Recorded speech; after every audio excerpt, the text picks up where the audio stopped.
최근 삼성전자의 반도체 공장을 중국의 통째로 복사하려는 시도가 발각되면서 논란이 되고 있습니다. 이를 주도하던 A씨가 삼성전자 상무, SK하이닉스 부사장 등을 지낸 국내 반도체 제조 분야의 권위자로 밝혀지면서 세상에 큰 충격을 줬습니다. 실행하기 전에 발각되어 실제 삼성전자 복사판 공장이 설립되지는 않았지만 만약 실현됐을 경우 삼성전자는 수조 원대 피해를 입었을 것이라는 계산이 나옵니다. 그런데 중국의 진짜 목적인 대만 반도체는 이보다 훨씬 더 심각한 유출 사건들이 발생할 텐데요. 중국이 대만을 침공하기 위한 가장 큰 목적 중의 하나도 대만의 TSMC를 통째로 갖기 위한 것인데, 최근 중국의 침공 일정이 앞당겨졌다는 보도가 나와 대만에 큰 충격을 주고 있습니다. 이 때문에 대만 TSMC도 심각한 위기에 처해 있다는데, 그런데 미국은 TSMC가 중국에 넘어간다고 해도 크게 걱정하지 않는 것 같습니다. 그 자리를 한국이 대체할 수 있을 것이란 믿음이 있는 것 같은데요. 과연 어떤 소식이 나온 것인지 자세히 알아보겠습니다.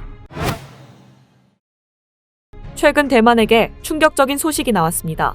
미국이 중국의 대만 침공에 대비해 유사시 대만에 거주하는 자국민을 철수시키는 계획을 수립하고 있다는 보도가 나온 것입니다. 이제 중국의 대만 침공이 진짜 얼마 남지 않았으며 그동안 말로만 해왔던 중국의 계획이 실현될 것이라고 미국은 분석한 것입니다. 14일 미국 온라인 매체 더 메신저는 미국 정부가 중국의 대만 침공 시 대만에 거주하는 미국인들을 철수시키는 계획을 마련하고 있다고 보도했습니다. 미국 정보 관계자는 더 메신저에 중국 침공 시 대만 거주 미국인 철수 계획 수립 작업이 최소 6개월가량 진행 중이며 최근 2달 사이에 속도를 내고 있다고 전했습니다. 이 관계자에 따르면 미국 정부는 중국의 군사력 증강, 러시아의 우크라이나 침공과 중국의 러시아 편들기 등에 자극받아 유사시 대만 거주 미국인 철수 계획 수립에 나선 것으로 알려졌습니다. 또 다른 소식통은 대만 내 미국인 철수 계획 수립이 민감한 사안이기 때문에 매우 절제된 방식으로 진행되고 있다고 전했습니다. 한 전직 국무부 관리는 유사시 미국인 철수 계획 수립에 대해 실제로는 단지 신중한 계획 수준인데도 그런 준비 작업에 대해 언급하는 것만으로도 위기가 나타나고 있다는 인상을 줄 수 있다고 말했습니다.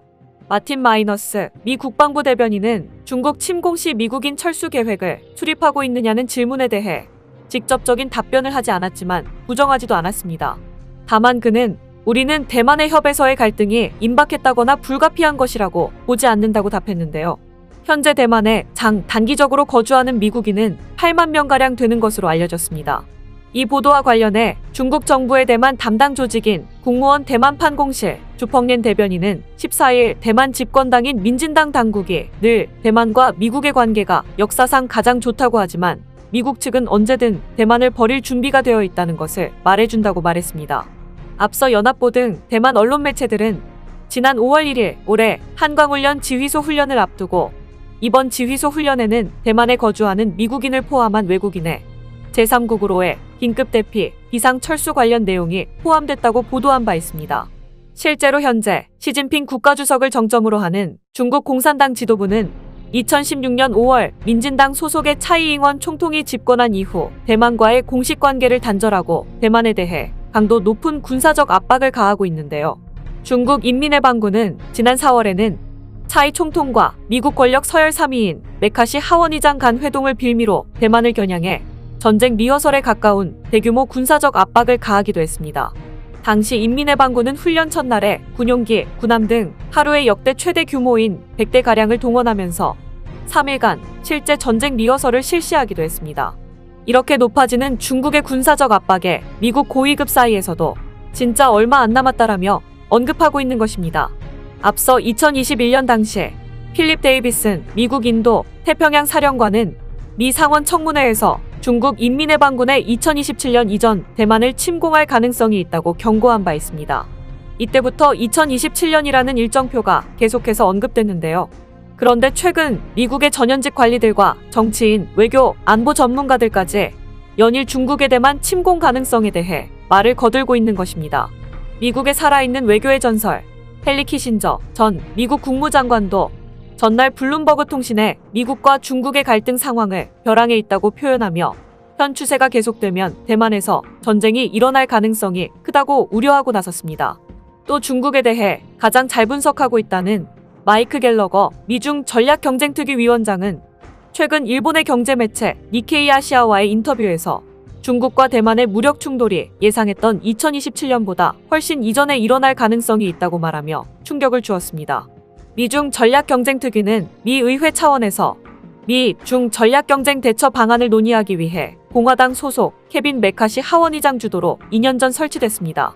갤러거 위원장은 지난 2월 중순 나흘간 대만을 방문해 차이 잉원 대만 총통과 라이칭더 부총통, 추거정 국방부장을 비롯한 대만의 핵심 안보 책임자들을 만난 바 있는데요. 갤러거 위원장은 현재 중국 공산당 지도부가 경기 후퇴와 인구 감소를 비롯한 광범위하고 심각한 문제들에 직면해 있다면서 이러한 문제들이 중국 공산당 지도부에게 위험한 행동을 하도록 유인할 수 있다고 내다봤습니다. 실제로 중국의 대만 침공 이유 중에 가장 큰 부분 중에 하나도 TSMC의 반도체를 통째로 갖기 위함입니다.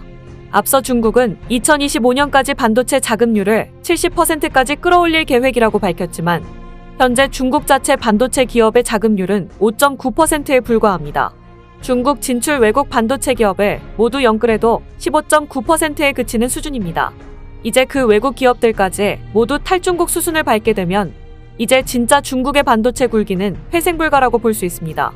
앞으로 AI, 자율주행 등 반도체의 중요성을 따져보면 국가 산업의 존폐 위기까지 거론되고 있는 것입니다. 그래서 미국에서는 중국이 대만을 침공할 경우 TSMC를 폭파시켜야 한다는 주장까지 제기된 상태입니다. 이 주장은 지난해 미 육군대학의 논문을 통해 알려지면서 화제가 됐습니다. 이 논문의 저자는 세계 최대 반도체 파운드리 업체인 TSMC를 초토화시키겠다는 점을 중국이 믿도록 만든다면 중국이 섣불리 군사적인 행동에 나설 수 없을 것이라고 주장했습니다. 지난 5월에도 미국 경제 싱크탱크인 밀컨 연구소가 중국이 대만을 침공하면 미국 측이 TSMC를 파괴할 것임을 분명히 알게 해야 한다라고 이를 한 번 더 언급하면서 대만을 충격에 빠뜨렸습니다. 갑작스런 미국의 TSMC 폭파 발언에 추거정 대만 국방부장은 중국이 대만을 침공했을 때 미국의 TSMC에 대한 폭격을 용납하지 못한다고 밝히면서 강하게 반발했습니다. 추거정 부장은 타이완의 시설을 폭파하려는 사람은 이미 방위 규범을 넘어섰다며 대만군은 국토 수호에 책임이 있다. 국가와 인민, 물자와 전략적 자원을 수호하는 것이 원래 대만군의 책임이고 미국의 주장은 주권 침해라고 설명했습니다. 이처럼 중국이 TSMC의 반도체 핵심 기술을 얻게 되면 미국도 굉장히 위험해진다는 것을 알고 있기에 경고의 목소리를 계속해서 내고 있는 것입니다. 즉, 미국 반도체 기업들이 현재 TSMC의 의존성이 높다고 하더라도 중국에게 TSMC 반도체 기술이 들어가지 않도록 하는 것이 더 중요하다는 뜻으로 해석되는데요.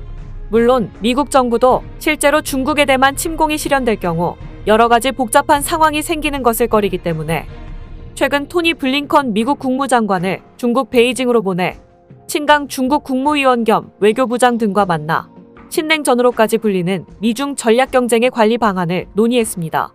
이번 미 국무장관의 방중은 트럼프 행정부 때인 2018년 마이크 폼페이오의 방문 이후 처음으로 5년 만에 중국을 찾는 것입니다. 미국 국무장관이 5년 만에 중국을 방문한다는 사실 자체가 미중의 심각한 갈등상을 보여주는 동시에 바이든 행정부 출범 이후 중국을 방문하는 최고위급 관리로서 그 중요성을 말해주고 있는데요. 하지만 마이크 갤러거 미 중 전략경쟁특위 위원장은 바이든 행정부의 중국과의 대화 노력에 대해 비관적으로 평가하면서 미국의 대화 노력이 역효과를 불러올 수도 있다고 지적했습니다. 이러한 시도 때문에 오히려 중국에 대만 침공을 자극할 것이라는 의견인데요. 어찌됐든 최근 중국의 행동들이 더욱더 노골적으로 변하고 있기 때문에 예상보다 일찍 대만을 침공할 것이란 전문가들의 분석이 늘고 있는 것입니다. 만약 TSMC의 반도체 생산이 중단될 경우 전 세계 산업과 경제에 막대한 영향을 미치겠지만 미국이 대만 TSMC를 폭파하겠다는 것을 보면 이를 대체할 수단이 있다는 뜻이기도 합니다. 바로 한국의 반도체인데요. 미국 고위급에서 이러한 위기 섞인 발언들이 나오자 다시 한번 한국의 반도체의 중요성이 부각되고 있는 상황입니다. 실제로 중국에 대만 침공이 일어나 TSMC의 반도체 생산에 문제가 생긴다고 해도 한국의 반도체 기업들이 그 수요를 어느 정도 충족시켜줄 수 있다는 것입니다. 가장 최근에 건설한 삼성전자의 평택 반도체 공장은 축구장 400개를 합한 크기로 생산 3라인 연면적은 100만 제곱미터, 약 30만 평입니다. 단일 반도체 공장 중 세계에서 가장 큽니다. 여기에는 메모리 반도체 생산 라인과 파운드리 시설을 모두 갖췄습니다. 바이든 대통령도 방한했을 때 처음으로 이곳을 둘러보며 그 중요성을 전 세계에 각인시켜줬는데요. 이미 이때부터 TSMC의 대체자로 점 찍어둔 게 아닌가 싶습니다. 아직까지는 TSMC가 세계 파운드리 시장의 점유율을 독차지하고 있지만 삼성이 맹추격하고 있는 상황으로 이미 기술력으로만 놓고 보면 TSMC를 따라잡은 상황입니다. 세계 파운드리 시장 점유율 1, 2위 TSMC와 삼성전자가 보유한 파운드리 첨단 공정 기술은 현재 3나노 수준입니다. 하지만 삼성전자가 처음 3나노 반도체 양산을 시작했고 이후 TSMC가 6개월 늦게 양산을 개시하며 쫓고 있습니다. 그런데 여기서 더 격차가 벌어지는 것은 3나노에서 어떤 기술을 적용했냐는 것인데요. TSMC가 3나노에 사용한 것은 기존에 사용하던 핀펫 기술로 삼성전자가 사용한 GAA 기술은 핀펫보다 칩 면적은 줄이고 소비 전력은 감소시키면서 성능은 높인 신기술입니다. TSMC는 2나노 공정부터 GAA 기술을 도입한다고 밝혔지만 이미 삼성전자는 3나노 공정부터 GAA 기술을 도입해 각종 테스트를 마치고 수율도 어느 정도 확보된 상태로 알려지고 있습니다. 이게 자리 잡으면 파운드리 점유율은 금방 좁혀지거나 심지어 역전도 가능하다는 분석이 이어지고 있는데요. 글로벌 팹리스들은 굉장히 냉혹하기 때문에 삼성 GAA가 기술적으로 우위에 있다고 판단하기 시작하면 분위기는 금방 달라질 가능성이 높기 때문입니다. 일단 기존의 파운드리 업체들이 안정적인 공급을 원하기 때문에 기존 공급업체인 TSMC와 계속 이어서 계약하고 있습니다. 하지만 최근 삼성도 AMD와 계약을 성사시켰으며 TSMC의 동맹과도 같은 엔비디아마저 공급처 다변화를 추구하면서 삼성전자에게 지속해서 물량이 넘어올 것이라는 전망입니다. 이제 파운드리 파워게임도 다른 양상을 맞이할 수밖에 없는 것입니다. 이미 삼성전자의 파운드리 5년 수주 잔고가 전년도 매출의 8배에 이르면서 폭발적인 성장을 거두고 있습니다. 또 이번에 삼성은 차세대 설계자산 에코시스템 파트너들과 협업을 강화하면서 IP 포트폴리오를 확장해 삼성전자를 중심으로 한 파운드리 생태계 확장을 진행 중입니다. 지난해 10월 기준 삼성전자는 56개 IP 파트너사와 손잡고 4,000개 이상의 IP를 제공하고 있습니다. 2017년 파운드리 사업부 출범 이후 IP 파트너와 IP를 지속 확보한 결과 2017년 이후 3배가량 증가했습니다. 삼성 파운드리는 이를 기반으로 고객사 수를 3년간 2배 이상 확대했습니다. 이번 협력에는 인공지능, 그래픽 처리 장치, 고성능 컴퓨팅뿐 아니라 오토모티브, 모바일 등 전 분야의 고객들에게 필요한 핵심 IP를 선제적으로 확보해 새로운 팹리스 고객을 유치하고 모든 고객에 대한 개발 지원 역량을 강화할 계획입니다. 삼성전자 파운드리와 글로벌 IP 파트너들 협력 확대를 통해 국내외 팹리스 고객들은 자신들의 반도체 제품을 생산할 삼성전자 파운드리 공정에 최적화된 IP를 제품 개발 단계에 따라 적기에 활용할 수 있을 전망입니다. 이는 설계 초기 단계부터 오류를 줄이고 시제품 생산과 검증, 양산까지의 시간과 비용을 크게 단축할 수 있을 것으로 기대되고 있습니다. 이와 같이 현재 미국에서는 중국에 대만 침공을 기정사실화하고 있으며 예상보다 침공 일정을 앞당겨 대비하며 자국민 대만 철수나 TSMC 폭파 계획을 내부적으로 세우고 있습니다. 여러 가지 국제 정세 움직임에 따라 한국 반도체도 빠르게 대응해서 기회를 잘 살리길 기대해 보겠습니다. 오늘 준비한 소식은 여기까지입니다. 댓글을 통한 여러분들의 많은 의견 기다리겠습니다. 시청해 주셔서 감사합니다.